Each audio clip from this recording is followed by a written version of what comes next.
Olá, seja bem-vindo ao Capital Planeja, o podcast do Grupo Capital.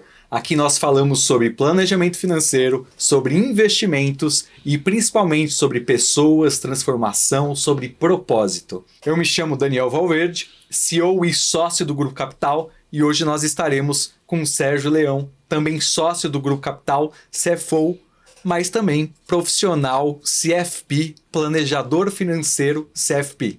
Então hoje nós abordaremos, como falado, sobre planejamento financeiro. 360 graus de um planejamento financeiro pessoal. Tem muita gente que ganha bem, mas isso não quer dizer que é sinônimo de bem-estar financeiro, de riqueza, de prosperidade. Então a gente vai desvendar sobre essas coisas aqui, tratando esse assunto com um especialista, que é o Sérgio. Eu já gostaria de começar aqui esse podcast perguntando para você, Sérgio. Você tem uma caminhada, né, de pesquisador, de educador durante a sua vida, e hoje você está aqui no Grupo Capital, né? Começou ali atendendo muitos clientes. Hoje você tem uma responsabilidade muito maior como CFO dentro do Grupo Capital, responsável pela área de investimentos, mas quanto que você acha importante essa educação e o que essa trajetória sua, né, como educador também, te ajudou para que a gente construísse o Grupo Capital e falasse sobre planejamento financeiro pessoal? Fala, Daniel. Primeiro, agradecer o espaço aqui, né, para a gente poder bater um papo sobre essa linha. E respondendo um pouco sobre essa trajetória, né, e o que eu enxergo como importante, sobre tudo isso de bagagem nessa linha de educação e o que isso impactou nesse crescimento, né, nessa construção da empresa, eu enxergo que boa parte ali dessa curiosidade, Sérgio, né, essa linha de querer estar sempre buscando mais informação, ele facilita na hora que você precisa de mais profundidade sobre um determinado assunto. E isso traz muito também quando a gente vai prestar algum tipo de serviço, né, quando a gente vai ensinar as pessoas a conseguir, seja replicar o seu método, seja participar da criação do seu método, essa didática, né, que vem a partir desse tipo de conhecimento é importante, né, seja para que a gente consiga levar essa informação adiante, mas sem perder esses detalhes, né? Quando a gente está falando de prestação de serviço, o detalhe que normalmente é negligenciado acaba sendo uma das coisas mais importantes. Então, acho que nessa linha de construção da empresa, né, essa curiosidade, essa vontade de estar sempre aprendendo, de não conseguir ficar parado, acho que foi uma grande virtude. E quando a gente vai falar sobre construção do grupo, né, esse passo a passo dentro dessa jornada, quando a gente fala sobre entender esses diferentes modelos que a gente tem de negócios ao redor do mundo, principalmente quando a gente vai falar sobre um assunto que é um pouco mais recente no Brasil, né, que tomou um pouco mais de visão com um pouco menos de tempo, que é o planejamento financeiro, mas que já existe há décadas lá fora, eu acho que essa facilidade de aprender e principalmente essa didática em conseguir levar adiante foi os caminhos mais importantes que não só eu, mas acho que praticamente aí todos os sócios conseguiram colocar no papel, né? Tirar do campo de ideias e colocar no papel para que a gente conseguisse construir até aqui a empresa e com certeza é o que vai continuar guiando a gente. Perfeito. E falando da educação em si, o quanto que a educação ela é importante num processo, por exemplo, de planejamento financeiro pessoal? A educação, ela é um pilar dentro desse processo, dentro desse serviço de planejamento financeiro? Com certeza. Olhando para o Brasil, a gente vê o quanto a gente tem essa ineficiência, né? Esses gaps na educação como um todo. Então, é difícil e seria muito difícil a gente imaginar que a educação financeira do brasileiro estivesse boa, sendo que a gente sabe o tamanho dos problemas que a gente enfrenta dentro do país.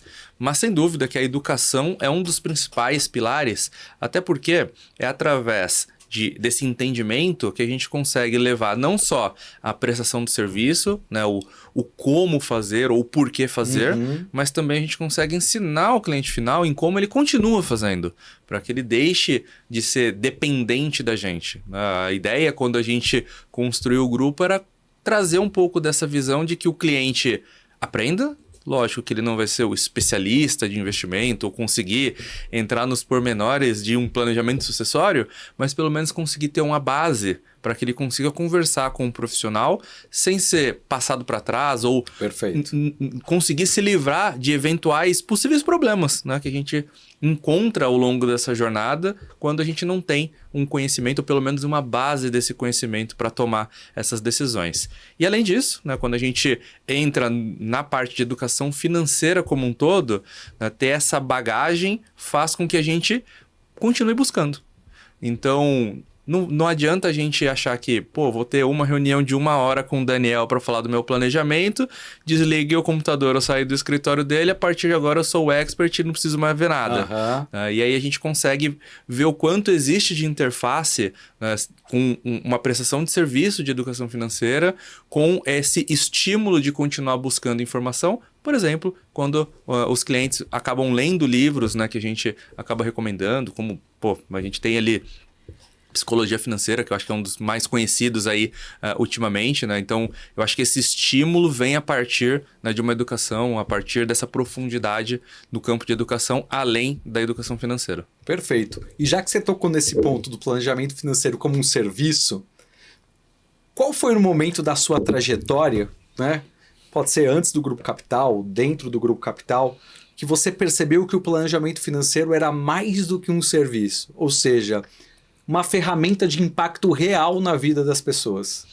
Eu acho que isso vem de antes do Grupo Capital, né? Quando eu olho para trás ali o Sérgio com seus 18, 19 anos, no auge da curiosidade, né? Já me vislumbrava um pouco com esse mundo de investimentos, né? Desde do meu primeiro emprego ali já sempre tive essa curiosidade, na época com muito menos conhecimento, mas já tentava deixar o dinheiro fora da poupança, já buscando, seja através do Tesouro, seja através de outros ativos, né, que conseguem suprir essa necessidade.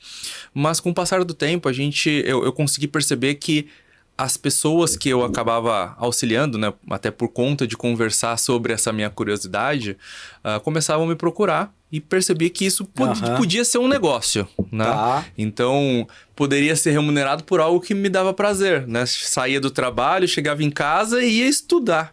E aí, consigo ser remunerado por algo que para mim seria um hobby? Legal. Que é um prazer. Exato. E aí isso virou ali uma prestação de serviço. Então, no primeiro momento, foi essa descoberta de que um hobby poderia ser um trabalho, um possível trabalho. Legal. Com o passar do tempo, conforme a gente vai se aprofundando, conforme a gente vai se desenvolvendo dentro da área, não só na linha de educação financeira, mas eu enxergo que isso pode ser encaixado para praticamente todos os prestadores de serviço.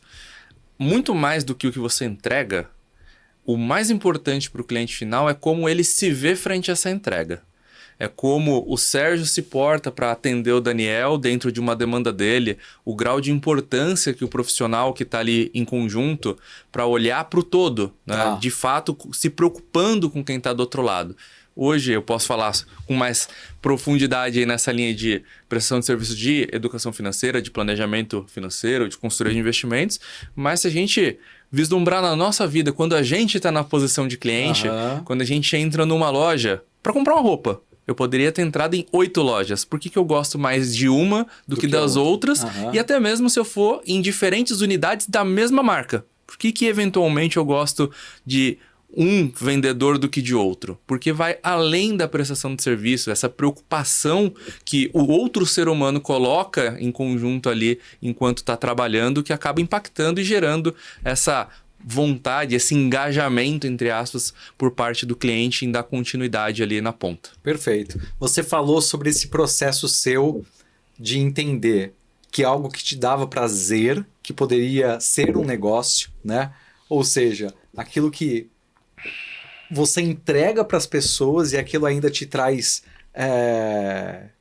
um propósito, né? Que preenche aquilo que você tem como existência, como vida. E aí eu noto isso que você falou, mas eu gostaria de entender. Você falou sobre até estudar, né? Chegar em casa do trabalho e estudar sobre esse tema.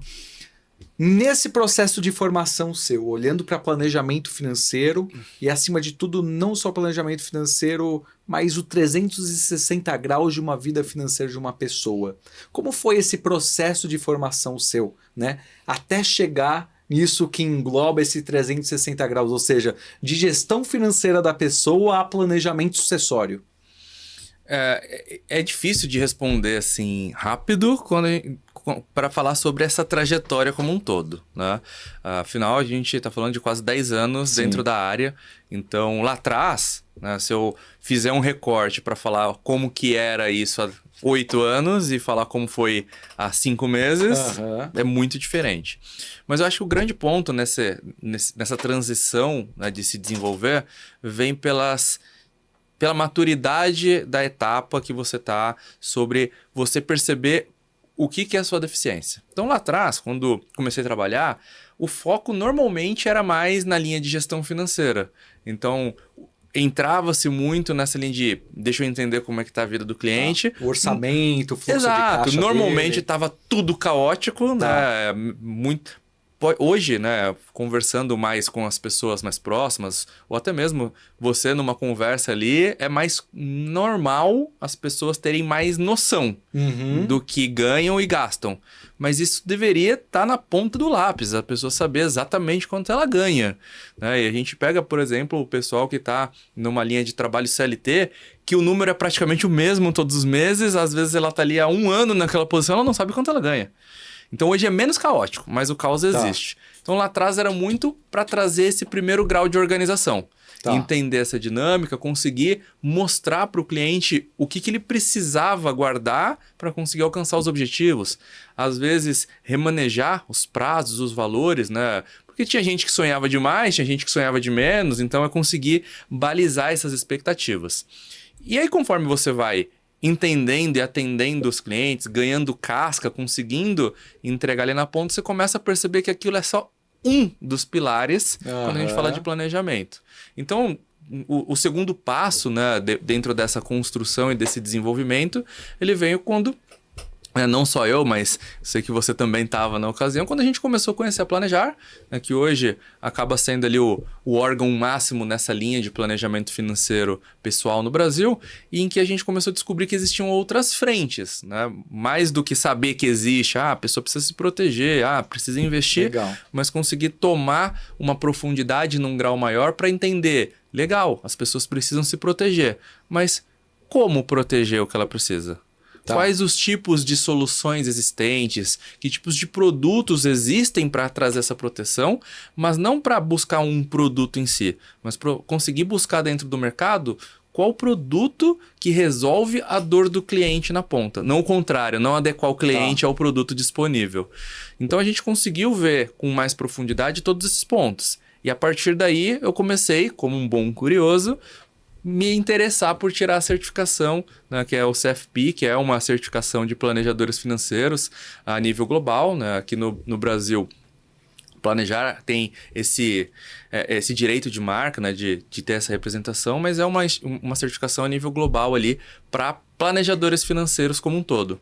É uma certificação de distinção no mercado? Exato. Diferente de quando a gente fala, por exemplo, de uma certificação, um certificado que possibilita uma atividade profissional, né? Quando a gente pega, por exemplo, o médico, existe o CRM, né? Quando você termina a residência, você vai lá e consegue o título de especialização. Você pega o advogado, ele precisa da carteirinha da OAB.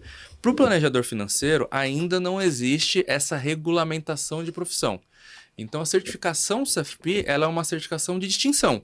Basicamente é o cliente final, ele olha e fala, aquele planejador, ele é certificado, ele tem o CFP, então minimamente ele sabe mais. Por que ele sabe mais? Porque existe um processo pelo qual você precisa passar, não só de conhecimento, mas também existem outros pilares, como por exemplo, a adesão ao código de ética da Planejar, que obriga ali o planejador a colocar o cliente em primeiro lugar, a trazer Então a gente não está falando só de capacidade técnica. Não, isso vai além da Tá. capacidade técnica, e a capacidade técnica é um ponto que é bem complicado, inclusive, de se tirar a certificação, né? A gente está falando de passar por uma avaliação, de se colocar à prova, né? A gente deixar aquela certeza de, pô, eu sei tudo de todas as pontas, então vou me colocar à prova sobre hoje os 6 pontos ali que abordam um planejamento financeiro, e ao longo dos próximos anos a tendência é que isso aumente para mais alguns pontos, em uma prova com 140 questões, né? Uma prova cansativa, desgastante,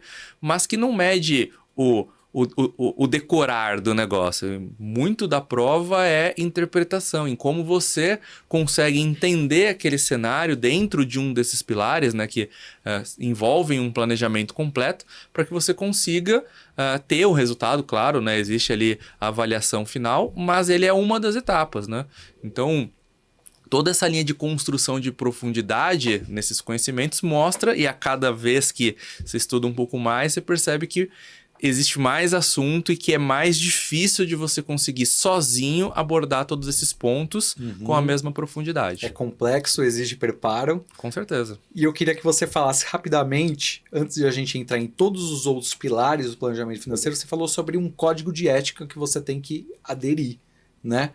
Eu queria saber um pouquinho mais sobre esse código de ética. O que isso protege não só o cliente, mas valida você, valida um planejador financeiro para que pratique algo de excelência para o mercado e para as pessoas que receberão essa prestação de serviço. Tá, vamos lá. Quando a gente fala sobre adesão a um código de ética, ela não é um papel por si só, né? Não é, fui lá, li e concordo e pronto. Botou na gaveta e nunca mais olha.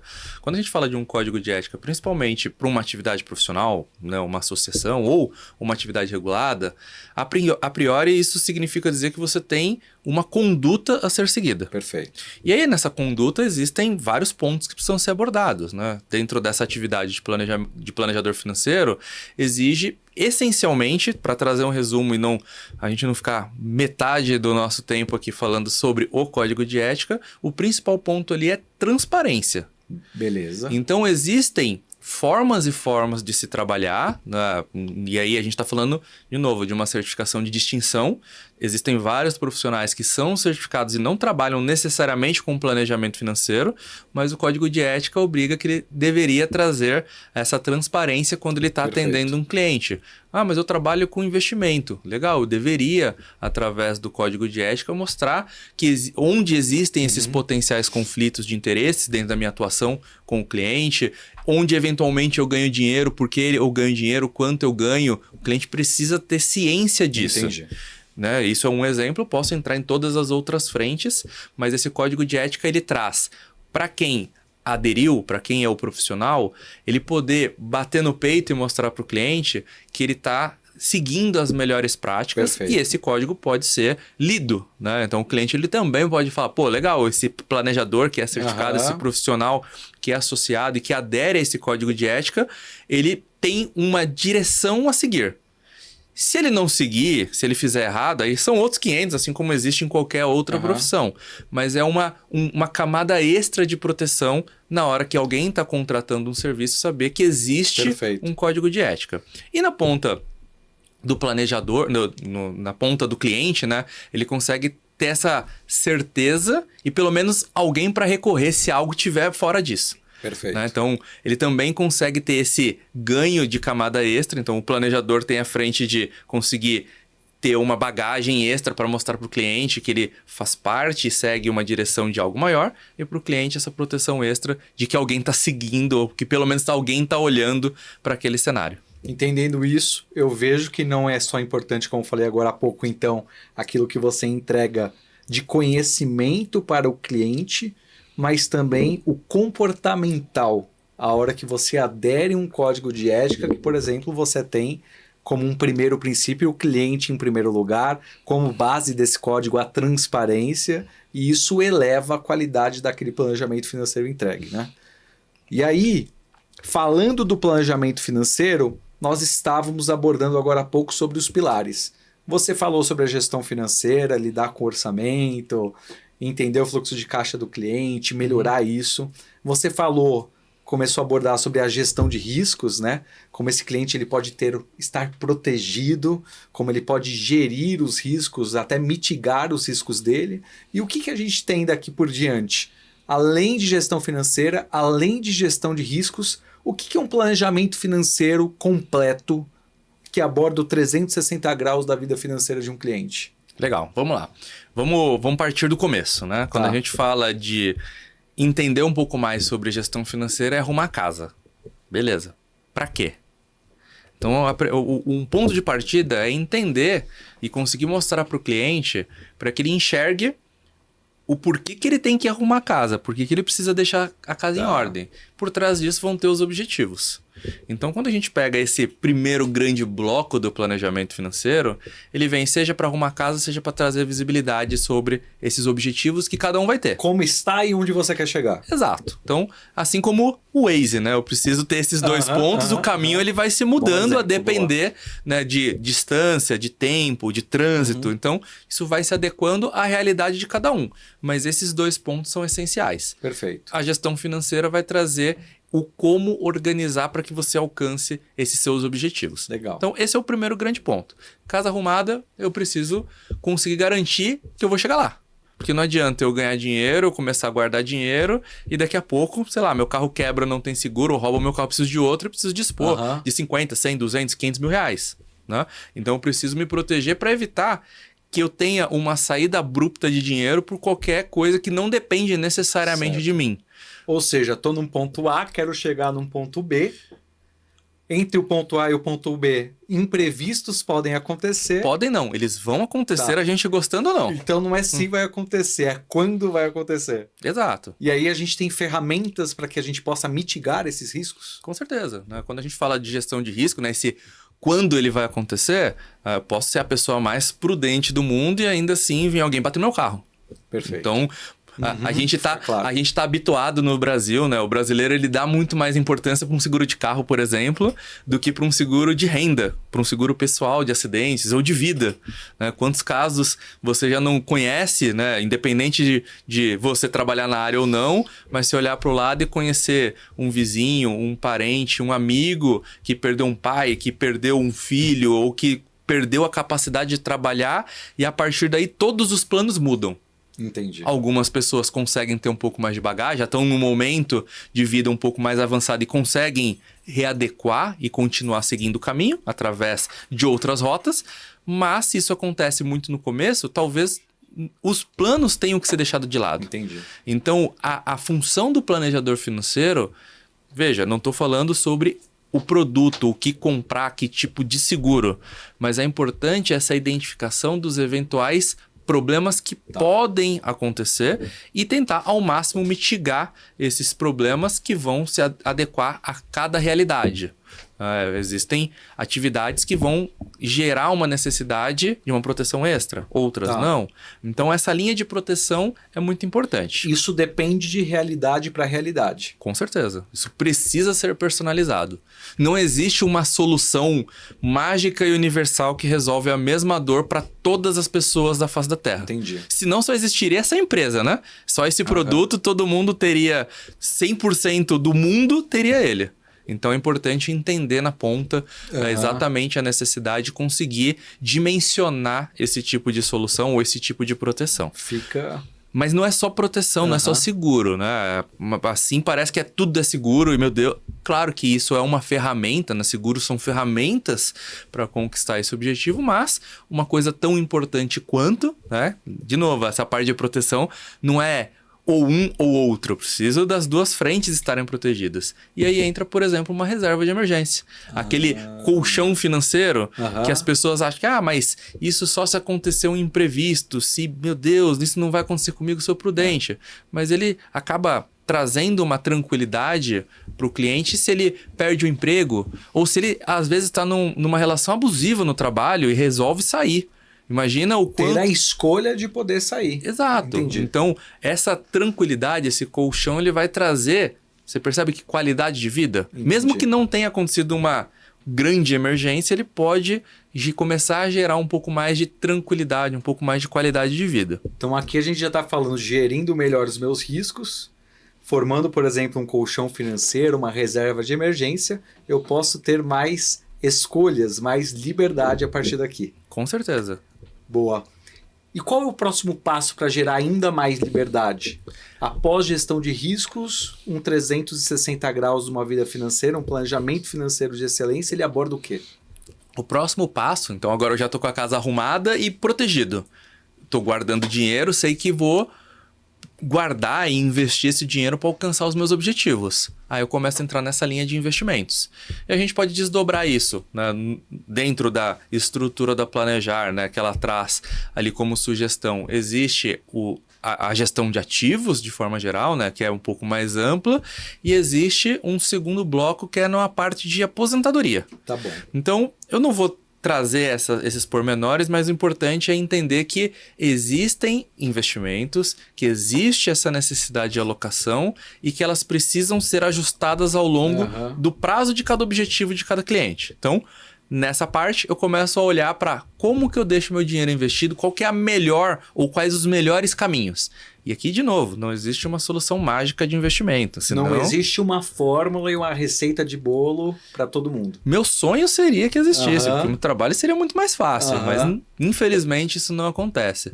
Então, a depender dos prazos, dos valores, do apetite ao risco que cada investidor vai ter, essa carteira ela vai sendo ajustada.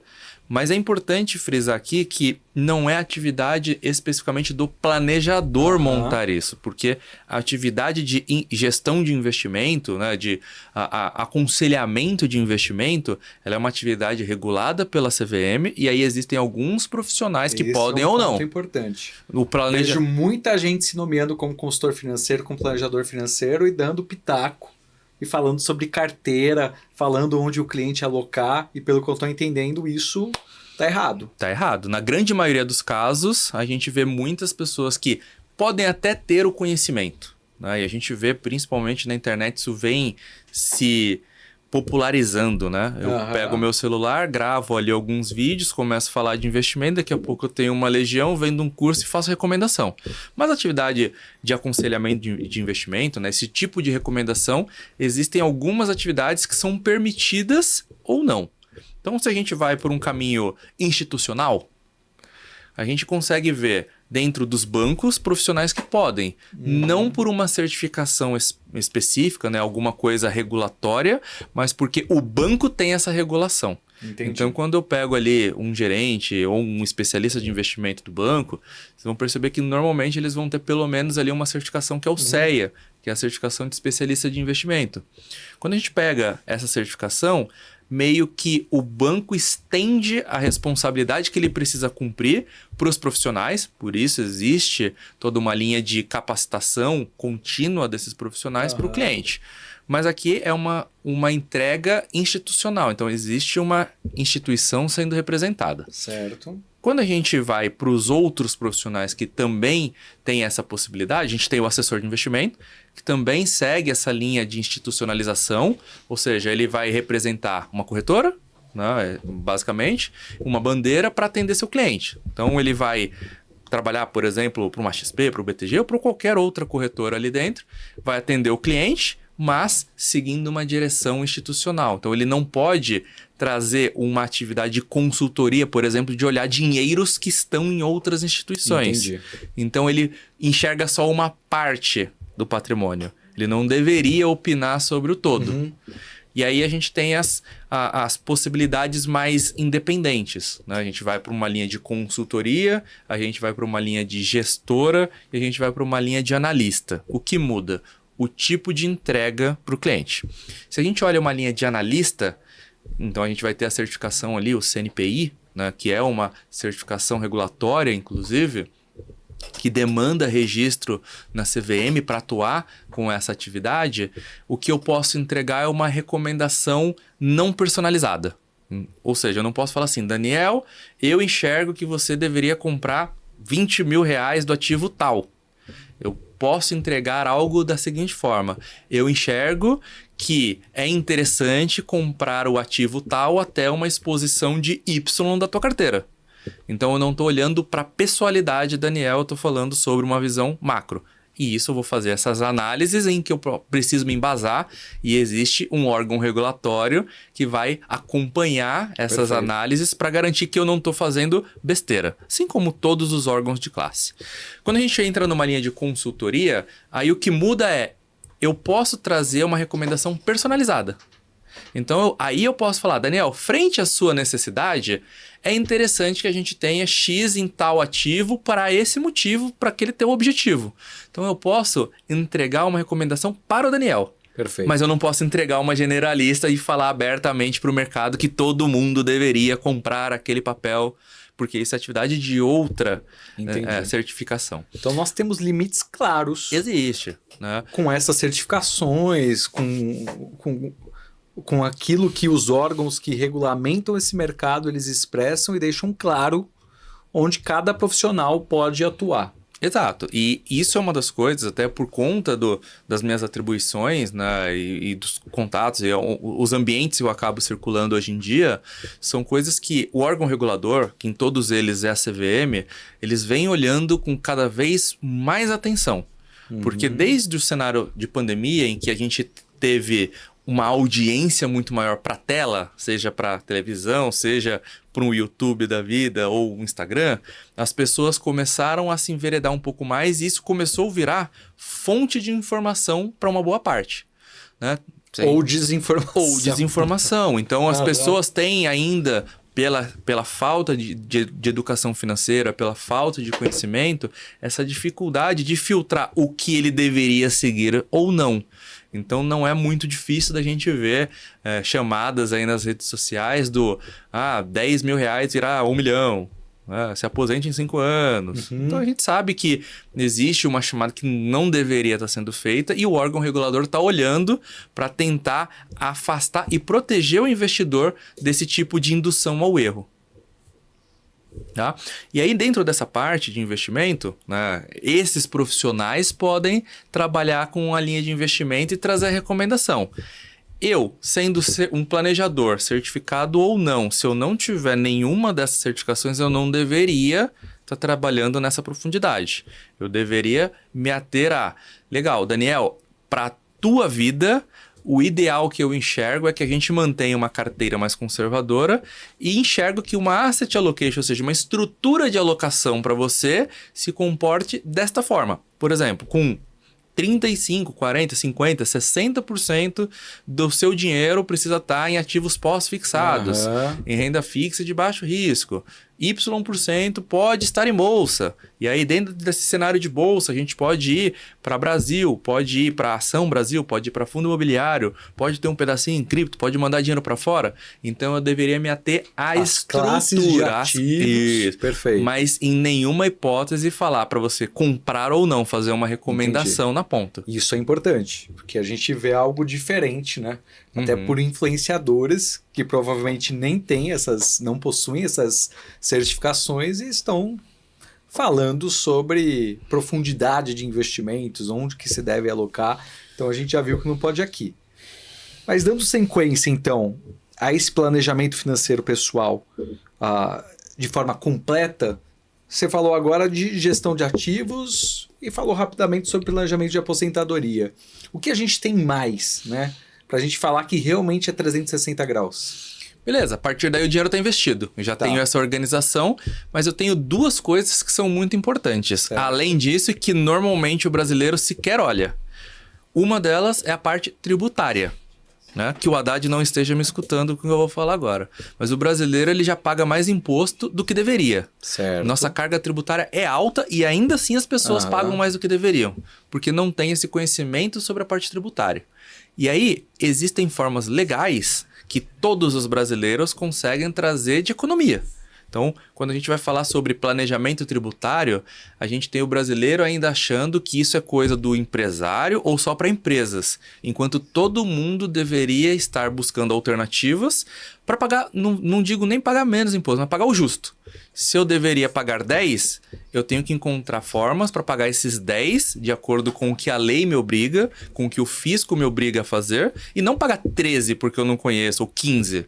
Então, se eu consigo adequar desta forma, o que eu gero? Eu gero mais dinheiro dentro do meu bolso e a partir disso eu consigo transpô-lo para alcançar os meus objetivos com mais agilidade, com mais eficiência. Tá? Perfeito. Então, planejamento tributário não é uma ferramenta apenas para empresa. Não. A pessoa física, principalmente aqueles que estão descontentes de pagar tanto imposto, eles podem pagar menos imposto e até restituir, né? Com certeza. Uma forma desses impostos que foram pagos. Exatamente.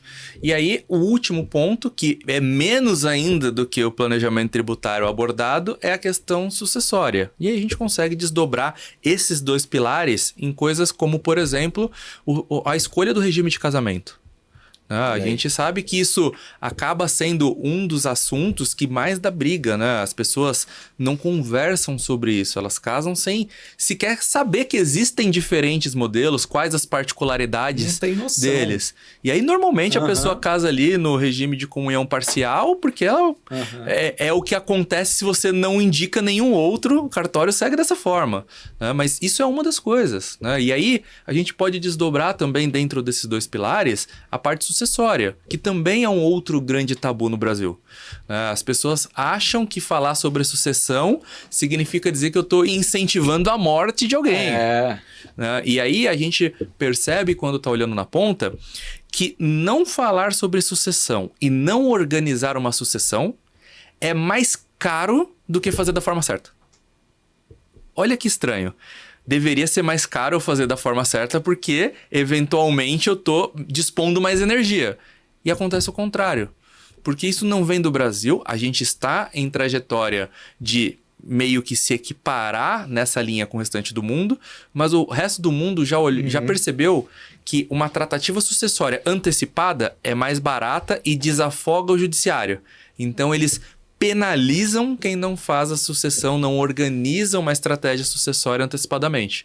E o Brasil ainda é barato, apesar de ser caro, apesar da gente ver custos chegando aí na ordem de 20, 25, 30% do patrimônio constituído, mas quando a gente olha para fora, países com 40, 50, 60%, quando não feito da forma adequada e podendo ser reduzido para 6, 7, 8, 10% quando adequado da melhor maneira. Então, também é uma coisa que tem como um tabu do brasileiro olhar e falar, não, isso é coisa para quem é multimilionário, é bilionário e eu não preciso me preocupar, enquanto ele deveria, e quanto mais cedo ele se preocupar, mais barata essa organização fica.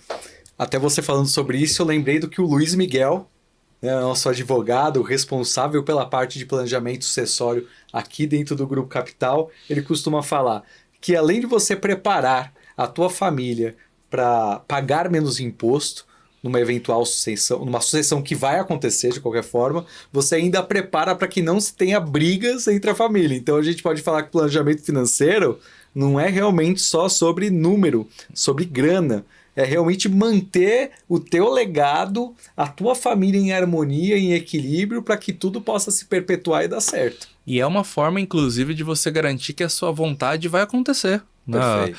Porque a gente consegue, né? Se a gente pensar enquanto chefes de família, pais, etc. e tal, né? Ou mães, né? Se esse patrimônio tiver ali de posse dela, eu consigo garantir através de uma estrutura funcional de planejamento financeiro que a minha opinião, que a minha vontade seja cumprida. Porque se eu não o faço, quando chega num processo de sucessão, no inventário, pode virar esse tipo de briga. Então, mais do que dinheiro, ele pode gerar essa tranquilidade, manter essa união da família. Então, existem outras frentes que também são impactadas.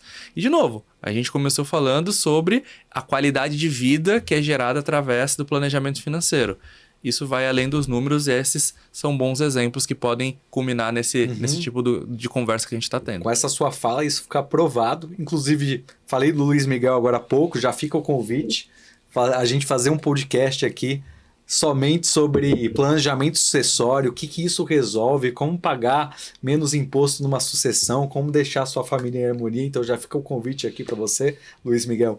E aí já chegando ao final aqui do nosso podcast, Sérgio, eu gostaria de falar, ou melhor, de perguntar para você o seguinte. Nós falamos agora de um planejamento financeiro 360 graus. Gestão financeira, gestão de riscos, gestão de ativos, planejamento de aposentadoria, planejamento tributário, planejamento sucessório. Você vê que tem muito conteúdo aqui.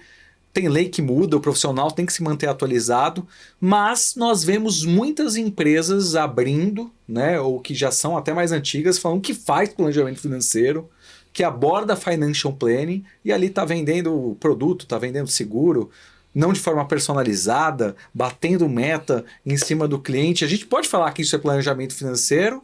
O que que é esse planejamento financeiro realmente 360 graus e como o cliente ele se beneficia de não ter não só somente o profissional certo, mas de ter um serviço de ponta com esses 360 graus de forma integrada. Uma única pessoa olhando para a vida, para os 360 graus dessa vida financeira do cliente. Olha, poder falar a gente pode tudo, né? Uhum. A grande questão é se de fato deveria estar sendo falado. Quando a gente olha essa linha de produtização, isso é um grande problema, né? Como a atividade de planejamento financeiro, né? O planejador financeiro ainda não é uma atividade regulada, qualquer um pode se auto-intitular. E aí é essa grande preocupação que o cliente precisa ter na ponta. Se essa pessoa que eu estou buscando contratar, ela sabe de fato fazer o que ela está dizendo que sabe? Porque senão eu vou ser uma cobaia. O meu patrimônio, o meu esforço, o meu tempo empregado para juntar o dinheiro, para trabalhar, ele vai ser um experimento na mão de alguém. Então, quando a gente fala de buscar um planejador certificado, por exemplo, é uma forma que o cliente tem como uma garantia extra de que pelo menos a pessoa passou, se colocou à prova para aprender e garantiu que aprendeu. Se ela vai usar ou não, são outros 500. Pelo menos ela sabe ou deveria saber o que está fazendo. Então, o que mais a gente consegue trazer de visão para que o cliente tenha mais segurança? Então, uma das coisas, eu não lembro exatamente de quem foi o estudo, eu estava lendo ao longo dessa semana, que essa pessoa estava fazendo um estudo de gestão de patrimônio de altíssima renda com private banking do mundo inteiro. E aí ele fez essas entrevistas com aproximadamente 20 desses bancos, não lembro o número exato, e desses todos, 2 passaram parcialmente nos crivos. A maior parte sequer perguntou qual era o objetivo do cliente. E a gente não está falando de um público com... Coisa que é fundamental para um planejador financeiro. E a gente não está falando de um público que não tem dinheiro ainda. A gente está falando de um exemplo de uma família com algumas centenas de milhão. Então isso não é um problema de quem está buscando inicialmente, mas é um problema sistêmico que o nosso mercado ainda não conseguiu absorver, que é essa levada de independência para o cliente final. Então, como que o cliente se protege? A primeira coisa, ele precisa entender sobre quais frentes o profissional, né, o auto-intitulado planejador ali vai trabalhar. Então, uma das coisas que é possível do cliente buscar é que tipo de método vai ser usado? Sobre quais pilares vão ser atuadas, né, as reuniões, os encontros. Legal. Como que esse profissional é remunerado? Então, muitas das vezes a gente vê o profissional que vem de uma ideia ali não, eu vou organizar, eu não vou te cobrar nada por isso. E o cliente descobre depois de anos que o produto era ele, né? Que ele estava sendo ele estava pagando esse serviço pelo comissionamento que uma determinada venda trazia. Então, é natural da gente ver, infelizmente, dentro do mercado, que tudo vira uma venda de produto. Eu quero me aposentar mais cedo. E aí vem alguém e vende um produto, seja um seguro resgatável, seja um consórcio, tudo vira um produto. As pessoas têm uma grande dificuldade de entregar o que o cliente precisa. Por quê? Porque normalmente, se ele fizer isso, ele ganha menos. Então, aquele conflito inicial que a gente conversou sobre o código de ética, quando a gente tem uma linha em que existe essa transparência, o cliente fica resguardado. Ele consegue ter essa informação e, a partir disso, tomar a decisão se segue ou não com aquele profissional. Ia perguntar, o valor que o cliente tem com tudo isso. Então, o cliente tem mais segurança, está mais resguardado. E aí ele consegue ter a certeza que Pode parecer contraintuitivo, mas o trabalho independente ele costuma ser mais barato do que o outro trabalho quando ele bota isso tudo na ponta do lápis. Sejam os custos ocultos, sejam os comissionamentos que ficam ali por baixo dos panos. Então, ter essa transparência facilita. Um outro ponto é entender qual é o tipo de abordagem e quais os eventuais vínculos que esse profissional tem. Então, se eu converso com um profissional e ele me traz uma solução X, vamos pensar em seguro, por exemplo. Se eu falar, eu quero um seguro de outra companhia, qual que vai ser a resposta dele?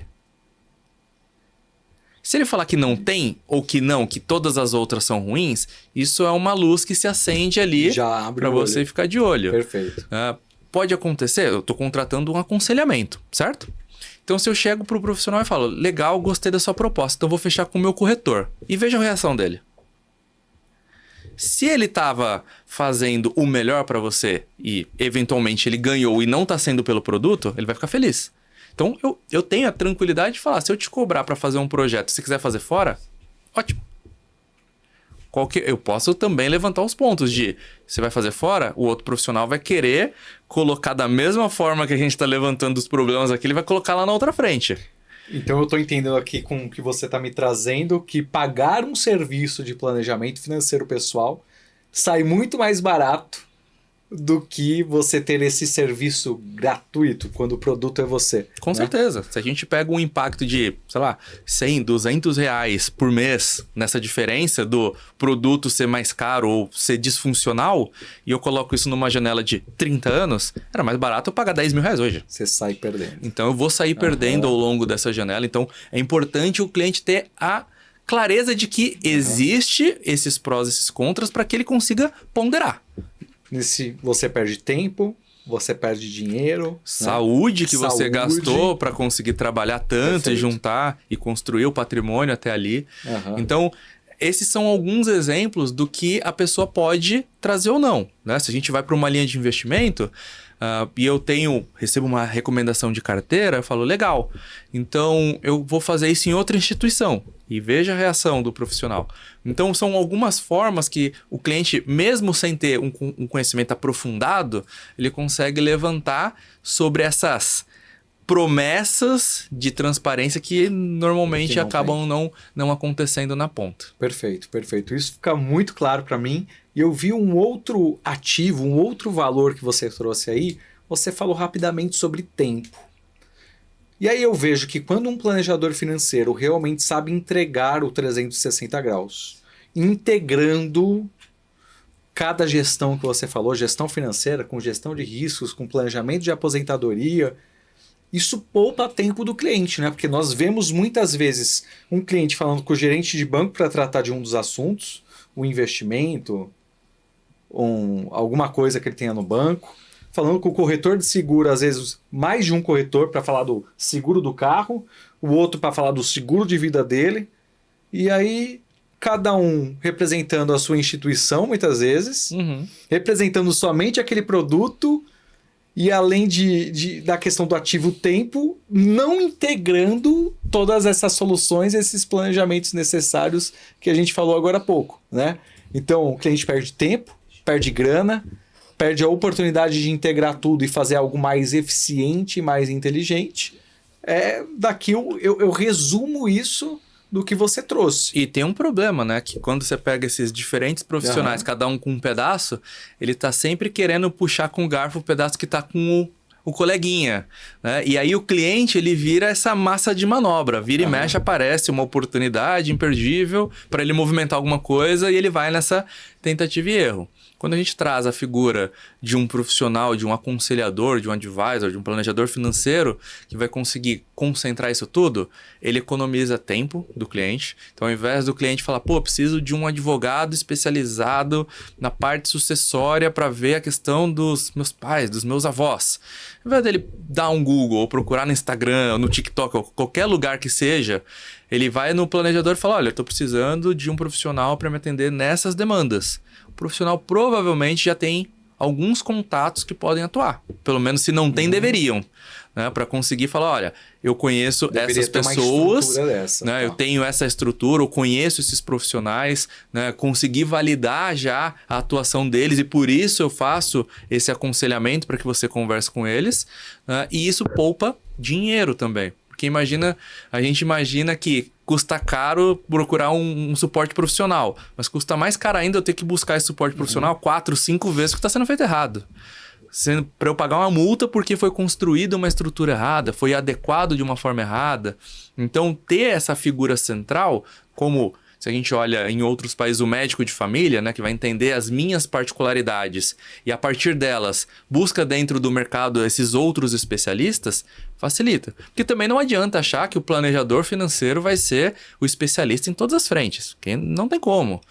Ele precisa ter especialistas aliado a ele com princípios Exato. que coloque o cliente em primeiro lugar e que leve essa estrutura para o cliente de conseguir atender nos 360 graus. Com certeza. Perfeito. E aí a estrutura, ter um profissional que tenha uma estrutura por trás, facilita esse aconselhamento, né? A gente brinca aqui que a nossa estrutura é um multifamily office para quem tem menos dinheiro também, né? Porque se a gente pega um private banking, um multifamily office, normalmente a gente está falando de um ticket médio de algumas dezenas de milhão para cima. Mas e quem não está lá ainda? Não vale a pena essa pessoa se preparar? Não vale a pena essa pessoa ser bem atendida?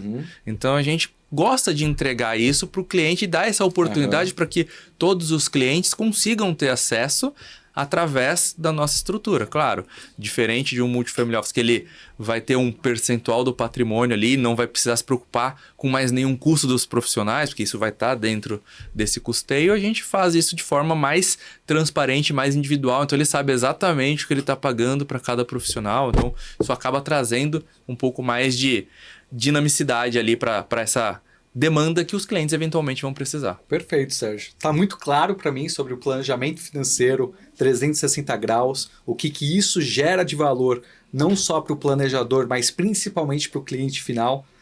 E aí eu gostaria de agradecer a sua participação nesse episódio do nosso podcast e que você transmitisse uma mensagem final para o nosso público, tanto para aquela pessoa ali que recebe o planejamento financeiro, que quer receber, que ficou curioso para ter um planejamento financeiro pessoal, como para um planejador ou quem está entrando numa área com um planejador. O que você tem de mensagem para essas pessoas, principalmente se referindo a esse planejador com princípios, que atende no 360 graus?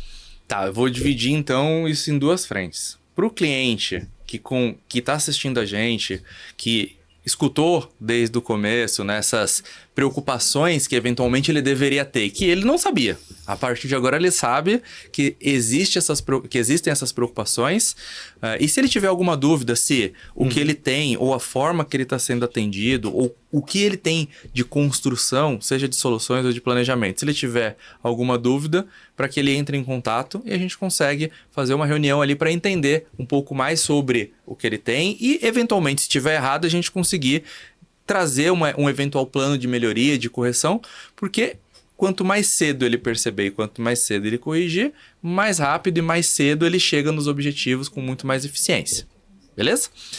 Falando para o planejador, para as pessoas que estão começando a trabalhar ou tentando encontrar seu lugar no mercado de trabalho aí, de planejamento, de aconselhamento sobre finanças, eu acho que o grande ponto aqui é ele conseguir contar com uma estrutura funcional. Porque mesmo a gente com 10 anos de experiência, já tendo atendido assim, milhares de famílias, aparecem casos específicos e com particularidades todo santo dia. Então, mais do que a gente falar que vai conseguir entregar algo personalizado e com a melhor entrega para o cliente, a gente precisa conseguir ter a certeza que a gente vai conseguir entregar. E isso é impossível de ser feito sozinho. A gente está falando sobre um mar de informações que envolvem um planejamento financeiro. E não tem nenhuma pessoa que vai conseguir dar profundidade em todas essas frentes da forma que deveria. mesmo porque muitas delas são atividades reguladas. Então eu precisaria de um profissional que fosse um planejador certificado, que tivesse uma certificação para ser corretor, outra certificação para aconselhar investimentos, uma graduação em direito com aprovação na OAB. Então é muito desproporcional conseguir concentrar essa informação e para esse profissional, seja o mais transparente possível com o seu cliente. Se você não sabe, não inventa, porque a gente está falando da vida das pessoas, do patrimônio que às vezes demorou décadas para serem construídas e dependendo do tipo de recomendação que a gente dá, isso pode gerar um prejuízo grande. Então seja transparente e tenha o máximo de diligência com as recomendações que você vai fazer para os seus clientes. Perfeito. Tá bom? Obrigado por essa mensagem final aí para o nosso público, para a nossa audiência. Aqui fica mais um episódio do Capital Planeja, um podcast do Grupo Capital. Gostaria de agradecer a todos vocês que estiveram conosco aqui. Não esqueça de curtir, não esqueça de comentar, não esqueça de compartilhar sobre o nosso podcast e também de dar sugestões, falar sobre os temas que você quer ouvir aqui com a gente. Mais para frente nós traremos ainda mais conteúdo, vamos falar sobre cada pilar do planejamento financeiro, trazer os especialistas aqui para falar com vocês. Pode ter certeza que vai ter muito conteúdo de qualidade. Nós esperamos vocês aqui conosco, contribuindo nesse bate-papo, nessa geração de valor com informações que nós traremos a todos vocês. Então fica aqui mais uma vez meu muito obrigado ao Sérgio, com toda a clareza que ele trouxe sobre o planejamento financeiro 360 graus. Ficou claro aqui o quanto que é importante ter um profissional adequado ao seu lado, quanto é importante você ter um planejamento financeiro pessoal adequado para te levar onde você deseja. E nós estamos aqui para contribuir com isso, com essa estrutura que nós criamos com todos os especialistas, tudo regulado, tudo certinho, para te atender da melhor forma possível. Um abraço, até o próximo episódio. Muito obrigado. Capital Planeja, o podcast do Grupo Capital. Siga agora na sua plataforma favorita e comece a viver o bem-estar financeiro na prática.